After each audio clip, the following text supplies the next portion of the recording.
I'm Pat Doris. Welcome to The Story. Tonight, there is a lot happening in the world of transportation in Oregon. That bill to allow folks to pump their own gas, yep, it's passed the Senate and now it's headed to the governor for a signature. And it also looks like one of the last major hurdles for building a new Interstate 5 bridge between Portland and Vancouver is done as well. Oregon lawmakers have found a way to gather $1 billion from the state's piggy bank, well, or at least from its lenders, and that is a big green light for the bridge project. So, of course, that is our big story tonight.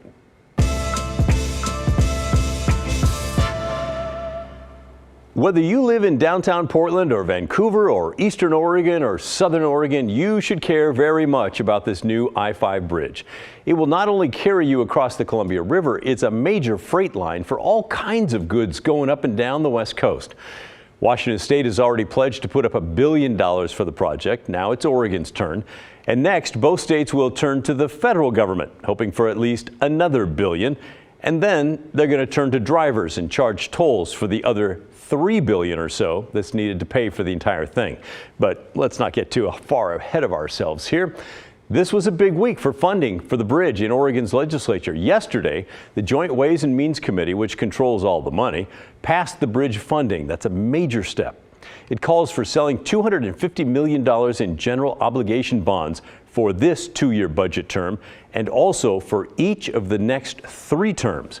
Before the vote, Representative Con Pham had a bit of a pointed commentary. She's worried about locking up that bonding money for the next 8 years. I am concerned, however, that the funding for the next 3 biennium to 2029 all comes from general fund supported bonding. As was mentioned, these are the bonds that we use to fund affordable housing projects. It's also for school infrastructure, to repair water systems that have lead in them.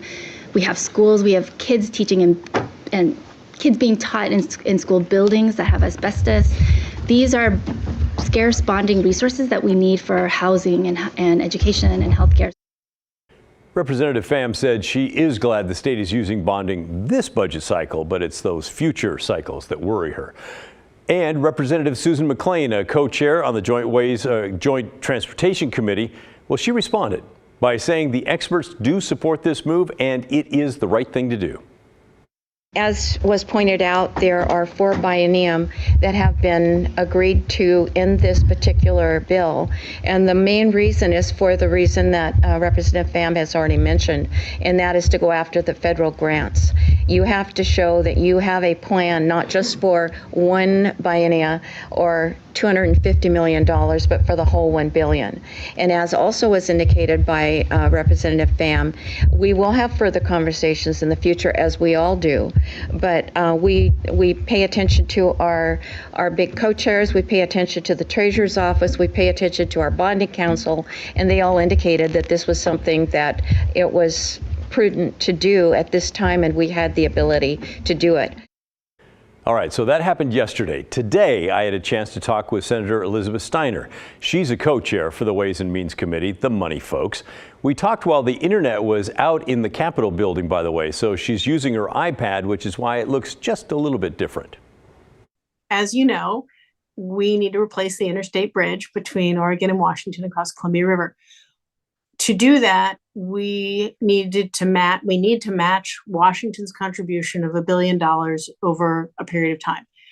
Oregon has accomplished that by allocating $250 million in what we call general obligation bonds for the 23-25 biennium, and then an additional $250 million of general obligation bonds for the subsequent 3 biennia, so 25-27, 27-29, and 29-31, to meet our $1 billion obligation. And that will allow us to go into the federal government to help get them pay for a large chunk of this bridge.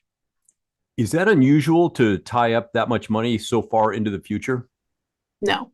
I mean, it's a little bit larger than we've done before, but the State Debt Policy Advisory Commission, which is what determines how much debt capacity we have, has made it clear that they believe we have about $2 billion in general obligation bond capacity per biennia for the next 5, but this one and the next 4 out. So committing 1/8 of that, which is $250 million per biennium, is not an enormous amount, especially for something as important as the interstate bridge. And why not just do a bigger chunk sooner? Well, because we want to be fiscally prudent. I mean, your point about should we be obligating so much that far out, that was the balance. That's always the balancing act, right? And Washington did something analogous. I think they spread theirs out over an even longer period of time. We'll be doing it over 8 years, and I believe Washington's commitment was over 16. So we tried to find the sweet spot between committing too much too early and spreading it out over too long a period of time.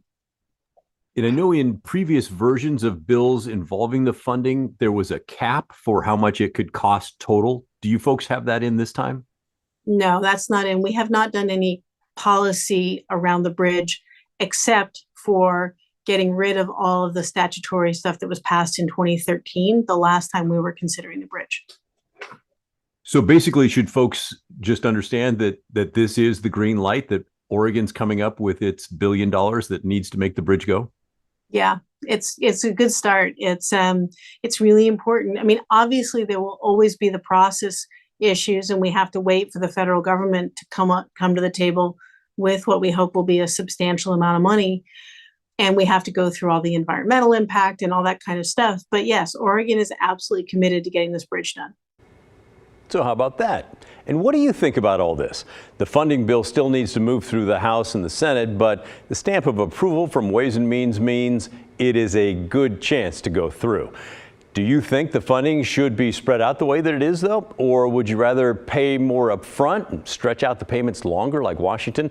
Send us an email and let us know what you think. The address is thestory@kgw.com, or call and leave a voicemail, 503-226-5090.